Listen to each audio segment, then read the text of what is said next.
Columbia University, one of America's Ivy League giants, just agreed to pay $9 million to settle a lawsuit over its college ranking scandal. But what really happened? And why does it matter for students and parents across the country? It all started in 2022 when Columbia proudly landed the number 2 spot on U.S. News & World Report's prestigious Best Colleges list. But behind the scenes, cracks were forming. Michael Thaddeus, a Columbia mathematician, decided to take a closer look. What he found: several key statistics used to boost the university's ranking were, in his words, inaccurate, dubious, or highly misleading.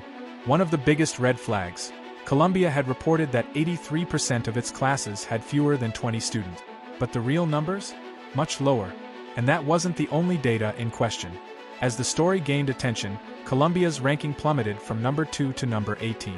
The following year, the university completely withdrew from the rankings altogether.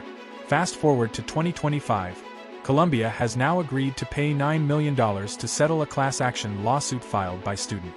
The lawsuit argued that the university's inflated rankings misled students into overpaying for an education based on false advertising.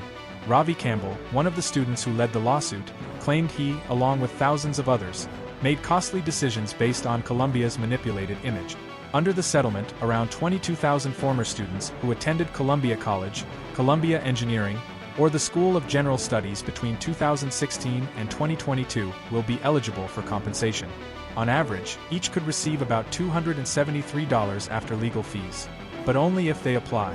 Now, it's important to note, Columbia hasn't officially admitted wrongdoing. In a statement, they said they deeply regret deficiencies in prior reporting, but stopped short of taking full responsibility. The scandal also sparked broader questions about the reliability of college rankings in general. U.S. News & World Report, which heavily relies on self-reported data from universities, faced increased scrutiny. In response, Columbia introduced new transparency measures, including publishing common data sets reviewed by independent firms to ensure accuracy.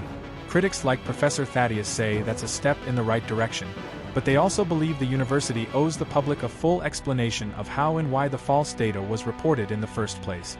The final chapter? A judge still needs to approve the settlement. But one thing is clear: this case has shaken trust in the college ranking system and reminded students to look beyond glossy statistics when making life-changing decisions. So, what do you think? Should universities be held financially accountable for misleading students? Or is the ranking system itself flawed from the start? Tell us in the comments below. If you like the video, then don't forget to subscribe. It really motivates us to create helpful videos.